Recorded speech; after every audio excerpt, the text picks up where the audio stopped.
오늘은 고난 가운데 하나님 즐거워하기라는 제목을 가지고 사도행전 16장 22절부터 25절까지 말씀을 좀 살펴봤으면 좋겠습니다.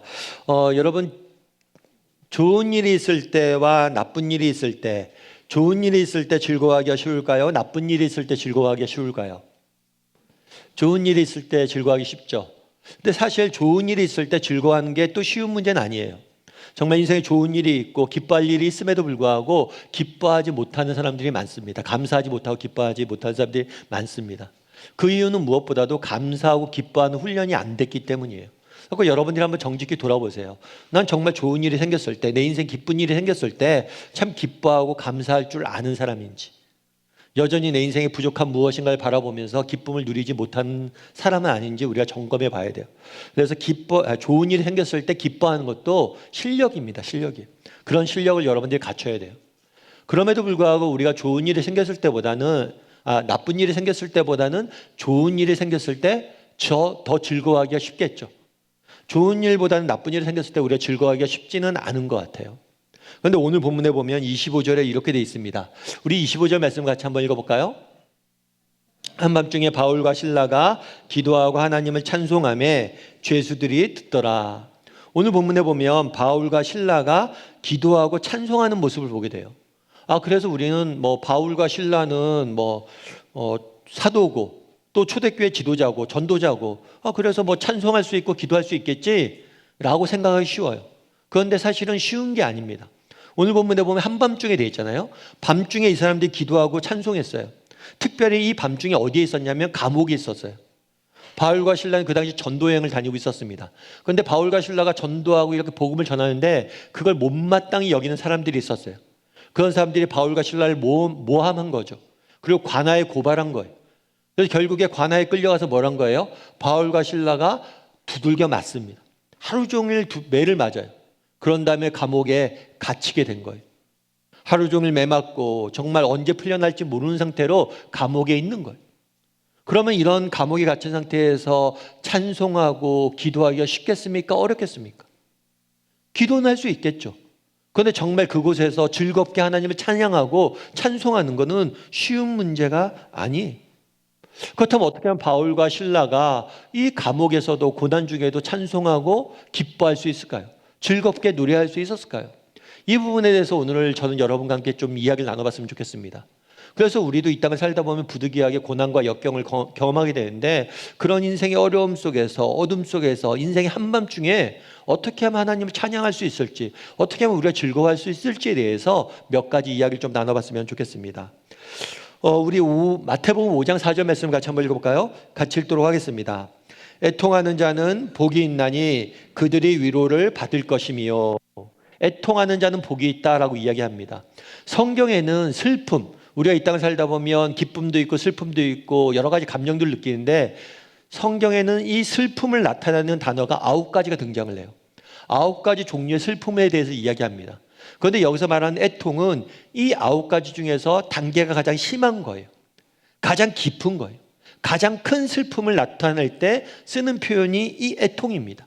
그래서 가슴이 찢어지는 듯한 슬픔, 사랑하는 사람을 떠나보냈을 때 이 단어를 많이 써요. 그래서 정말 사랑하는 사람을 떠나보내고 사랑하는 사람을 먼저 하늘나라로 떠나보낸 다음에 느끼는 그 가슴 찢어지는 듯한 슬픔을 나타낼 때 쓰는 표현이 애통이에요. 굉장히 큰 슬픔이죠. 그런데 재밌는 건 뭐냐면 애통하는 자는 복이 있대요.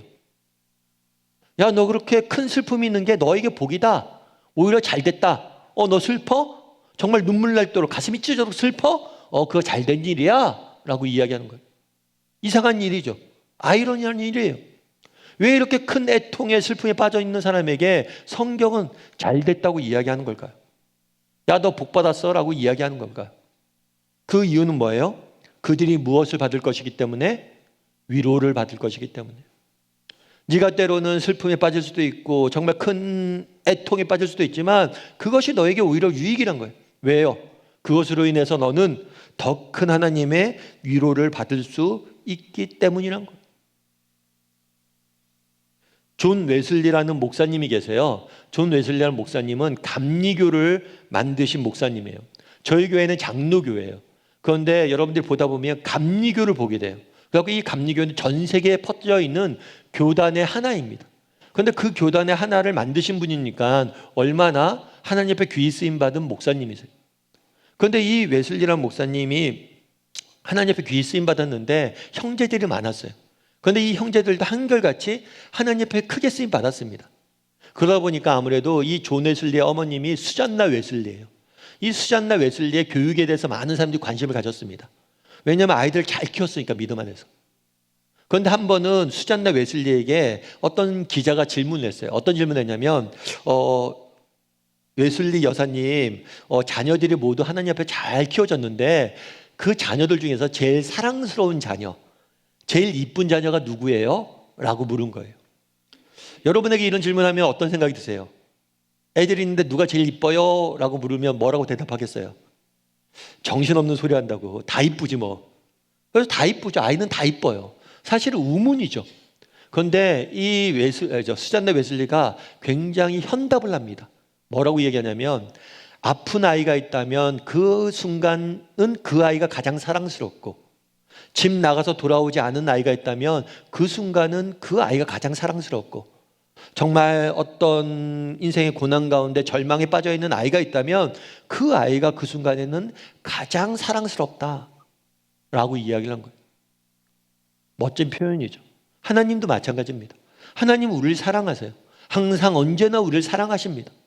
그럼에도 불구하고 하나님이 정말 우리를 사랑하시고 아끼고 우리를 정말 마음에 품을 때가 언제냐? 우리가 고통 중에 있을 때, 우리가 슬픔 가운데 있을 거예요. 있을 때, 정말 우리가 애통에 빠져 있을 때, 정말 슬픔에 빠져 있을 때, 고난 가운데 있을 때, 그때가 하나님이 우리의 가장 관심이 많고 우리를 정말 아끼고 사랑하는 순간이 그 순간이라는 거예요. 왜 애통하는 자가 복이 있습니까? 정말 우리가 고난 당할 때 우리를 사랑하시는 하나님께서 우리에게 찾아올 것이고 우리를 뭐 할 것이에요? 위로할 것이기 때문이에요. 이것은 인생의 고난과 역경을 만난 사람들이 한결같이 고백하는 고백이에요. 정말 인생의 그러한 역경과 고난을 만나지 않았다면, 내 인생이 정말 슬픔으로 물들지 않았다면 내가 결코 맛볼 수 없는 하나님의 위로를 맛봤다. 정말 고난의 깊은 골짜기를 지나고 나온 사람이 한결같이 어둠의 밤을, 정말 절망의 밤을, 불면의 밤을 지새웠던 사람들이 한결같이 말하는 게 있어요. 그곳에 하나님이 계셨다. 하나님의 위로가 있기 때문에 고난 가운데서도 우리가 뭘 할 수 있는 거예요? 기쁨을 잃지 않을 수 있는 거예요. 제가 아는 집사님이 있습니다. 이 집사님 같은 경우에는 아이가 이제 뭘 했냐면 재수를 했어요. 재수라고 하다 보니까 부모님이 얼마나 답답하겠어요. 힘들게 아이도 힘들고 부모님들도 힘들고 어렵게 재수를 해서 재수해서 대학을 갔어요. 참 감사한 일이죠. 그 나중에 한참 이제 대학을 보낸 다음에 그 집사님이 저한테 그런 얘기를 한 거예요. 목사님, 그런데 참 우리 아이가 큰 아이가 재수할 때가 있었는데 그때가 정말 그리워요. 라고 이야기를 하는 거예요. 아니 재수할 때 그 아이도 그렇고 고생했고 집사님도 고생했는데 뭐가 그립습니까? 라고 그랬더니 그 집사님이 그런 거예요. 뭐라고 그러냐면 아이가 재수를 했잖아요. 재수하다 보니까 아무래도 아이를 위해서 좀 더 기도해야겠다라는 마음으로 새벽 예배를 나갔대. 그래서 거의 매일 새벽에 나가서 하나님 앞에 기도하고 정말 예배를 드린 거죠. 그리고 그래서 정말 그때 힘들고 어려웠지만 새벽에 나가서 눈물로 기도할 때마다 주는 하나님의 은혜가 있었다는 거예요. 근데 아이가 대학을 갔어요. 대학을 가니까 간절함이 사라지죠. 그 다음에는 새벽 예배 나가도 뜨문뜨문 가게 되고 새벽 예배 나가도 그때만큼의 은혜가 없다는 거예요. 그래서 재수할 때 그립다는 거예요. 그때 힘들었지만 정말 새벽에 나가면 그때 하나님 주시는 은혜가 너무 컸는데 지금은 잘 맛 못 봐요 라고 하면서 그때가 그립다는 거예요. 여러분 맞죠? 정말 우리가 힘들고 어려울 때 하나님 앞에 나갑니다. 그럼 하나님이 주시는 은혜가 있어요. 정말 말로 다 할 수 없는 은혜가 있는 거예요. 그래서 그 은혜로 위로를 받고 또 힘을 얻고 기쁨을 잃지 않을 수 있는 거예요. 오히려 그것이 정말 그립다는 거예요. 왜요? 지금은 못 맛본다는 거예요. 고난의 시기를 안 지나고 있기 때문에. 참 공감이 됐어요. 그날 우리는 바울과 실라가 감옥에서 찬양을 합니다. 기도하고 찬양을 해요. 야, 어떻게 감옥에 갇혀서 찬양을 할 수 있을까? 어떻게 이렇게 매를 맞고 찬양할 수 있을까? 즐거이 노래할 수 있을까? 참 대단하다. 그런데 바꿔 생각해 보면 그들이 어떻게 그 매맞음을 이겨낼 수 있었습니까? 그들이 어떻게 그 감옥 생활을 이겨낼 수 있었어요? 찬양할 수 있었기 때문이에요. 감옥에 비록 갇혔지만 정말 하나님 앞에 나가서 기도하고 그분을 찬양할 수 있었기 때문에, 그 찬양하는 순간, 기도하는 순간 하나님이 주시는 위로와 은혜와 능력을 맛봤기 때문에 그것을 이길 수 있었던 거예요. 우리도 마찬가지라는 거예요. 정말 우리도 부득이하게 이 땅을 살다 보면 정말 고난과 역경을 만나고 눈물로 우리 인생을 물들일 때가 있습니다. 그럴 때 기억할 것이 있어요. 뭐가 있어요? 하나님의 위로가 반드시 우리에게 있다는 거예요. 여러분, 윤동주 시인을 아마 아실 거예요. 윤동주 시인 같은 경우에는 유명한 시인이죠. 그런데 윤동주 시인이 활동할 때는 우리나라가 굉장히 안 좋은 시대였어요. 일제 지배를 받고, 그러니까 많은 젊은이들이 시리에 빠져 있었죠. 그런데 이 젊은이들에게 소망을 주는 시를 써서 용기와 위로를 줬던 사람이 윤동주 시인이잖아요. 근데 결국에 일본에게 잡혀갑니다. 그래서 결국에 생애 마지막을 일본 후쿠오카 감옥에서 형무소에서 맞이하게 돼요. 그래서 윤동주 시인이 일본의 감옥에 갇혀서 생애의 마지막을 이렇게 마칠 때 윤동주 시인을 감시하던 일본 사람이 있었어요. 그 일본 사람이 이제 윤동주의 동태에 대해서 적은 글에 이렇게 쓰여 있어요. 뭐라고 쓰여 있냐면, 윤동주는 고향집의 편지에서 차입한 신약 성경을 옥중에서 읽고 있다. 그는 날마다 이 책에 빠져 있다. 집에 편지를 써서 성경을 보내달라고 한 거예요. 그리고 그 성경에 뭐였다고요? 빠져 있다라고 얘기해요. 여러분, 어떻게 그 어두운 시대를 이겨낼 수 있었습니까? 어떻게 그 어두운 시대에 그 감옥에서 정말 기계를 잃지 않고 승리할 수 있었습니까? 빠져 있기 때문이에요. 빠져 있기 때문에 정말 하나님 주시는 은혜를 맛보고 그 은혜로 이길 수 있는 거예요. 여러분, 우리가 이 땅을 살다 보면 부득이하게 인생의 고난과 역경을 경험하게 됩니다. 그럴 때라도 우리가 낙심하지 않고 기쁨을 잃지 않을 이유가 있어요. 왜요? 그 순간 하나님께서 우리에게 찾아오실 겁니다. 우리를 위로하시고 우리에게 힘 주실 거예요. 이 사실을 믿길 바라요. 아니, 정말 인생에 고난과 역경이 있습니까? 하나님 앞에 나아가길 원합니다. 인생에 고난과 역경이 있습니까? 의도적으로 즐거이 그분을 노래하길 원합니다. 그분께 기도하고 찬양할 때 그분이 주시는 은혜가 반드시 있을 것이고, 그 은혜로 우리는 이겨낼 수 있을 거예요. 그런 믿음을 가지고 하루하루 믿음의 길을 걸어가는, 정말 고난 중에서 즐거워할 줄 아는 저나 여러분이 되기를 주님의 이름으로 소원합니다. 또 한 가지 더 우리가 고난 중에 즐거워해야 될 이유가 있어요. 우리 33절과 34절 말씀을 같이 한번 읽어볼까요? 같이 읽도록 하겠습니다. 그 밤 그 시각에 간수가 그들을 데려다가 그 맞은 자리를 씻어주고 자기와 그 온 가족이 다 세례를 받은 후 그들을 데리고 자기 집에 올라가서 음식을 차려주고 그와 온 집안이 하나님을 믿음으로 크게 기뻐하더라. 무슨 얘기냐면, 바울과 실라가 감옥에 갇혔습니다. 그런데 하나님께 천사를 보내주세요. 그래서 바울과 실라를 감옥에서 빼내 오십니다. 빼내 오는 과정 속에서 간수는 뭐냐면 그 당시 바울의 감옥에 갇혔을 때 그 감옥을 지키고 있던 사람이에요. 간수에게 복음을 전할 기회를 주십니다, 하나님이. 그래서 간수에게 복음을 전해요. 그러자 이 사람이 예수를 믿었습니다. 그래서 바울과 실라를 자기 집에 데려간 거예요. 그래서 바울과 실라가 매 맞았잖아요. 매 맞은 자를 씻어주었어요.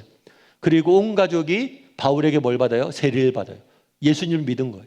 간수와 온 가족이 예수님을 믿고 또 함께 음식을 나누면서 뭐라고 그랬어요? 크게 기뻐했다. 예수를 믿은 거죠. 그래서 예수님을 믿고 구원의 감격에 빠져서 기뻐했습니다. 그런데 오늘 본문에 보면 이렇게 되어 있어요. 그와 온 집안이 크게 기뻐했다. 그러니까 간수와 그 집안 사람들이 기뻐했다고 되어 있어요. 그런데 그날의 간수와 온 집안 사람들만 기뻐했습니까? 했겠습니까? 아니면 바울과 실라도 기뻐했을까요? 바울과 실라도 뭐 했어요? 기뻐했죠. 만약 여러분들이 누군가를 전도했어요. 전도 집회 때 그 사람을 데리고 왔어요.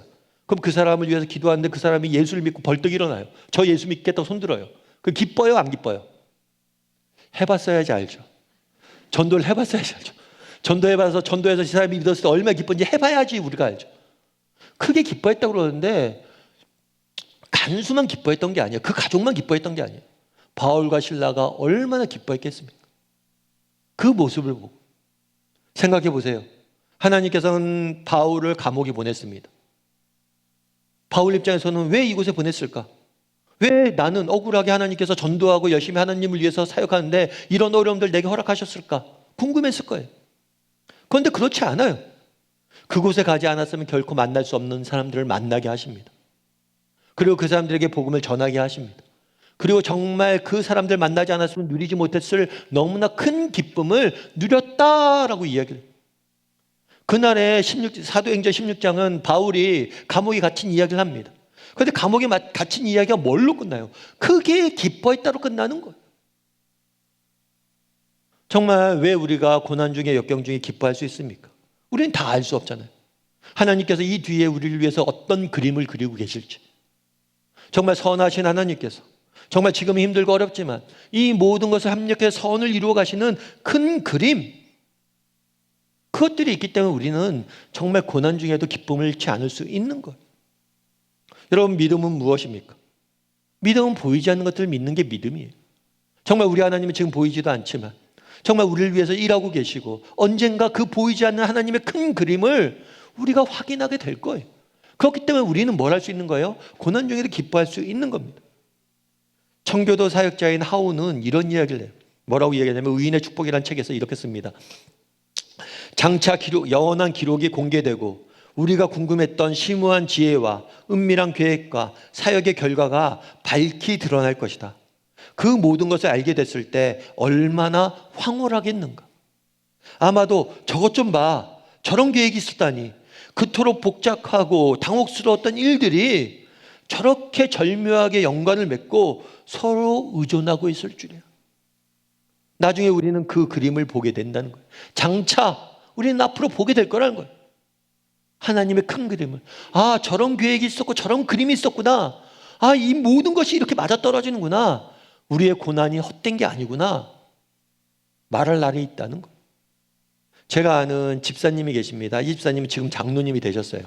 이 집사님 누구냐면 제가 다녔던 모교회. 저는 강남교회라는 교회를 다녔어요. 그 교회는 노량진에 있습니다. 우리 중에 그런 생각이 들 수 있겠죠. 아, 노량진에 있는데 무슨 교회 이름이 강남이야. 근데 그 교회가 지어진 지가 50년 전이에요. 강남은 그때 노량진하고 영등포밖에 없었대요. 여기 농가밭이었던 거죠. 그래서 그 목사님 같은 경우에 어떤 목사님이면 이북에서 피난을 왔어요. 원래는 의사 선생님이에요. 그런데 내려온 거죠. 피난을 내려온 거죠. 그런데 목회적 소명을 받았어요. 피난민들을 위로하라는 말씀을 받고 정말 피난민을 위로할 수 있는 피난민을 위한 교회를 세운 거예요.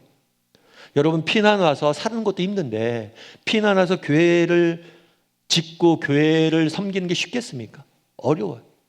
그 집사님도 목사님 아들로 너무 힘들게 어린 시절을 보냈죠. 저도 다 봤어요. 그 집사님의 삶들을. 근데 그 집사님이 이제 그래도 열심히 공부를 해서 대기업에 취직을 했습니다. 대기업에 취직하고 잘 나갔어요.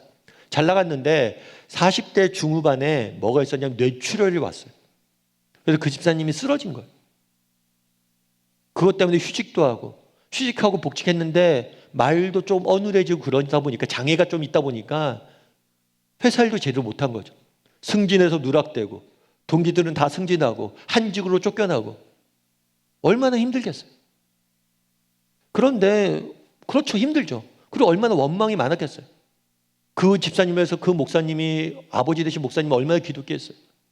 얼마나 애지중지했겠어요. 그런데 나중에 어떤 일이 있었냐면 그런 일이 있었던 몇 년 뒤에 우리나라에 IMF가 터졌습니다. IMF 터지다 보니까 회사마다 힘드니까 구조조정을 했어요. 사람들이 다 퇴직시켰어요. 근데 자기 동기들은 승진을 했잖아요. 그 당시 승진해서 연봉을 많이 받던 사람 퇴직을 많이 시켰거든요. 동기들이 다 나간 거예요. 퇴직한 거예요. 그런데 그 집사님은 퇴직을 하지 않은 거예요. 왜요? 승진도 안 했고.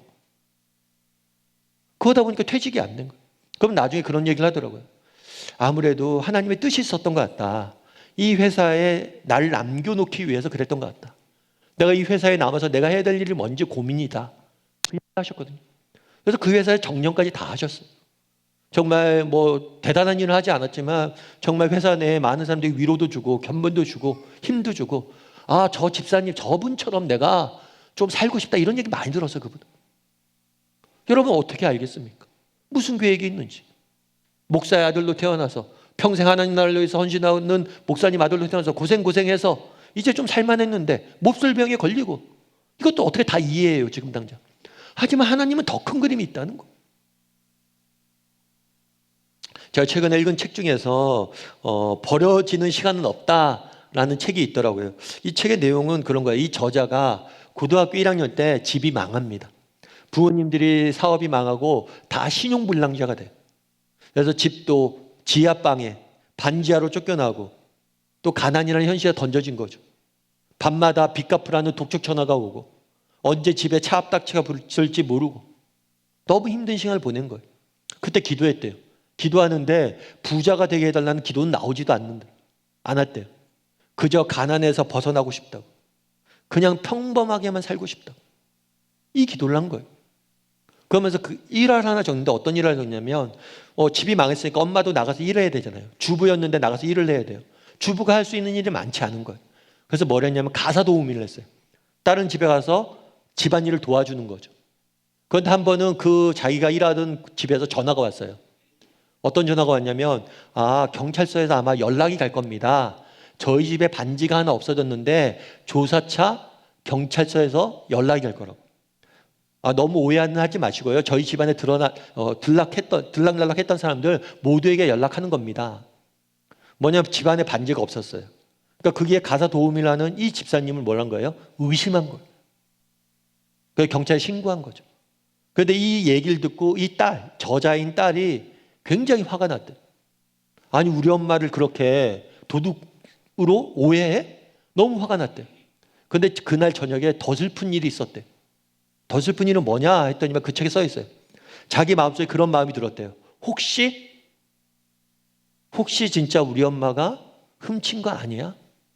엄마를 자기가 의심하고 있었대. 그걸 보면서 자기는 가난이 너무 싫다. 가난이 우리 인생을 완전히 파괴했다. 내가 어떻게 엄마를 의심하냐고. 진짜 가난이 그래요. 그러면서 이야기하는 거예요. 가난에서 벗어나고 싶다고 그걸 위해서 기도했다고. 그런데 나중에 이분이 책을 쓰면서 뭐라고 했냐면 버려지는 시간은 없다라고 하면서 부제에 이렇게 썼어요. 하나님은 나의 가난마저도 사용하셨습니다.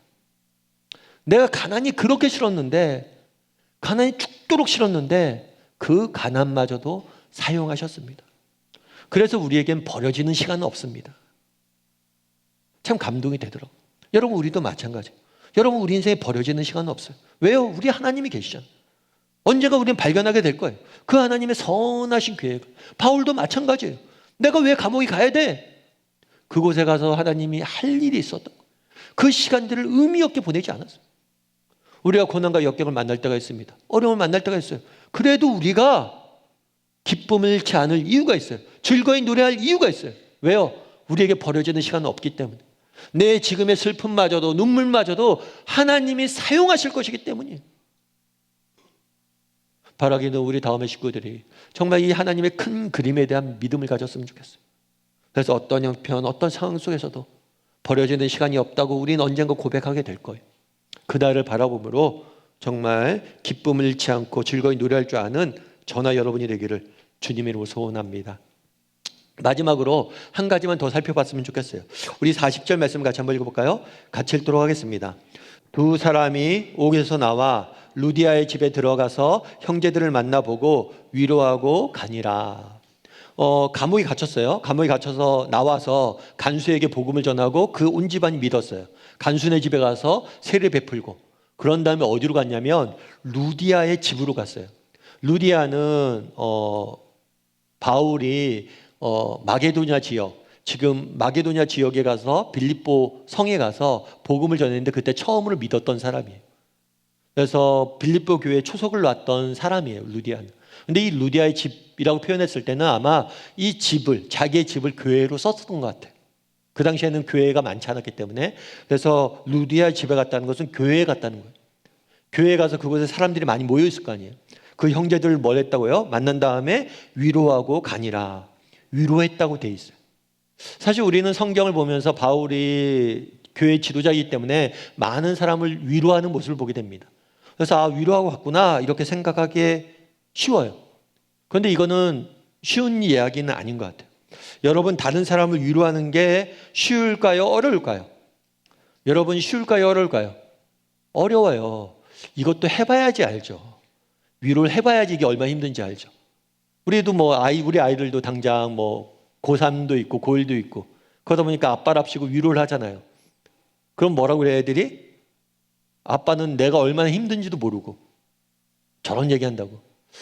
들어보면 그래요. 애들이 얼마나 힘들겠어요 지금요. 근데 사실은 그렇죠. 우리가 위로하는 게 쉽지가 않아요. 정말 이 사람을 위로하고 싶은데 이 사람의 아픔을 내가 잘 모르잖아요. 그런데 그날의 바울은 위로했다고 그래요. 이 위로가 얼마나 큰 힘이 됐겠어요. 왜 힘이 돼요? 바울이 감옥에서 나왔잖아요. 감옥에서 그 매 맞고 죽을 고생을 한 사람이 나와서 위로하니까 얼마나 위로가 되겠어요. 야, 내가 감옥에서 힘들고 어려웠는데 정말 하나님께서 우리를 이렇게 구원해 주셨어.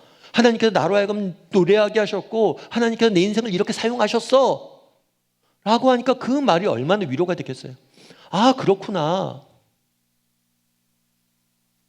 정말 바울, 그 당시 초대교회 고난과 역경을 당했던 많은 그리스도인들이 위로받았을 거예요. 다르게 말하면 감옥에 갇혔던 시간이 결코 무의미한 시간이 아니었어요. 그 시간은 어떤 시간이었어요? 바울과 실라를 위로의 사람으로 세우는 시간이었어요. 그들을 위로의 시간으로, 사람으로, 아름다운 하나님의 일꾼으로 빚어가는 과정 속에서 이런 역경을 허락하신 거예요. 왜 우리가 고난 중에, 역경 중에 기뻐할 수 있고 즐거이 노래할 수 있습니까? 이 과정을 통해서 우리를 아름다운 사람으로 빚으실 것이기 때문이에요. 저도 마찬가지예요. 제 얘기를 드리면 저도 어렸을 때 아버님이 좀 일찍 돌아가셨어요. 참 그때 여러 가지 생각이 들었어요. 왜 우리 하나님께서 우리 가정에 아버님을 일찍 데려가셨을까? 그리고 어머님 혼자 세 남매를 키우면서 엄청 고생하셨거든요. 가난이란 굴레가 뭔지 알아요, 저는.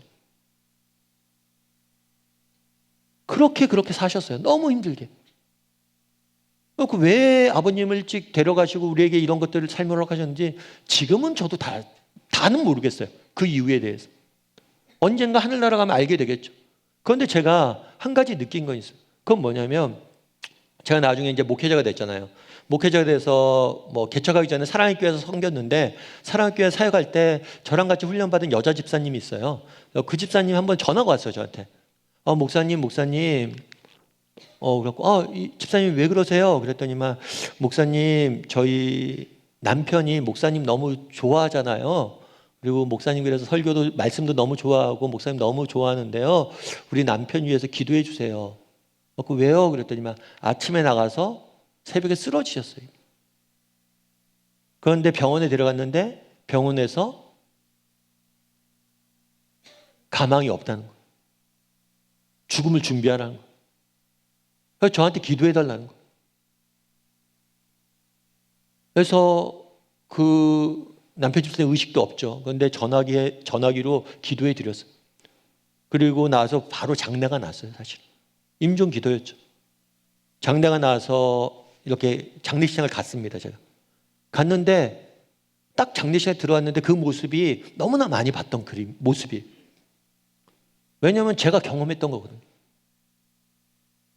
제가 저희 아버님을 떠나보내고 그때 그렸던 그 그림이 딱 그날 장례식장에 딱 비춰지는 거예요. 그러면서 그 말씀을 드려서 다른 어떻게 위로할 수는 없죠. 딴 말씀을 말씀 드렸던 게 뭐냐면 그래도 하나님께서 우리 집안을 위로해 주셨습니다. 정말 힘들고 어려운데 하나님께서 우리 집안을 위로해 주셨다고. 그 아이 이름이 신이었는데 신이는 그래도 제 나이 때보다 훨씬 더 지금 나이 많잖아요. 이겨낼 수 있을 거라. 하나님 위로 줄 거라고. 우리가 겪는 고난들이 우리가 다 이해할 수는 없어요. 그런데 우리가 분명히 하는 건 뭐냐면 하나님이 큰 그림이 있다는 거예요. 그리고 이걸 통해서 뭘 하는 거예요?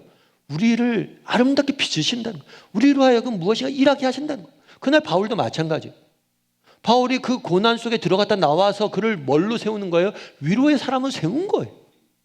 우리도 마찬가지예요. 어떻게 될지 몰라요. 이 고난의 끝자락에 뭐가 기다리는지 몰라요. 하지만 이 고난을 들어갔다 나오면 우리는 변해 있을 것이고 우리는 아름답게 빚어져 있을 것이고 우리를 통해서 하나님이 일하실 거라는 거예요.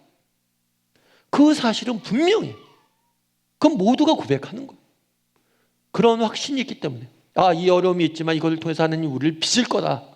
이 믿음이 있기 때문에 우리는 뭘 할 수 있는 거예요? 힘들고 어렵지만 즐거이 노래할 수 있는 거예요. 바라기는 우리 다음의 식구들이 즐거이 노래할 수 있는 사람이 되었으면 좋겠습니다. 정말 고난 중에 하나님께서 우리를 위로하실 거예요. 뿐만 아니라 우리가 언젠가는 하나님의 큰 그림을 발견하게 될 거예요. 뿐만 아니라 이 시간이 지금 힘들지만 우리를 아름답게 빚어가는 과정일 겁니다. 그런 믿음을 가지고 고난 가운데 즐거이 노래했으면 좋겠어요. 그리고 특별히 제가 이번 주에는 여러분들 주보 보셨죠? 여기 보시면 이렇게 고난 가운데 즐거워하기 위해서 설교 노트 실천편이 있는데 이번 주간에는 시편 147편 1절부터 12절까지 말씀이에요. 이 말씀은 우리가 좀 더 나중에 부를 텐데요. 비준비하시니 우리 많이 찬양했잖아요. 그 찬양의 바탕이 됐던 시편 말씀이에요. 이 말씀 여러분들 이번 주간에는 매일 한 번, 하루에 한 번 이상 읽고 또 찬양도 좀 하고 그랬으면 좋겠어요. 그래서 이번 한 주간에는 매일 한 번씩 말씀도 묵상하고 찬양하는, 그래서 우리가 정말 찬양하는 습관을 좀 들였으면 좋겠어요. 즐거이 노래하는. 여러분들 중에 힘들고 어려운 고난의 시간들 보내고 있을 분들도 계실 텐데 이 말씀 붙잡고 찬양하면서 이겨내는 이번 한 주가 되기를 또 주님의 이름으로 소원합니다.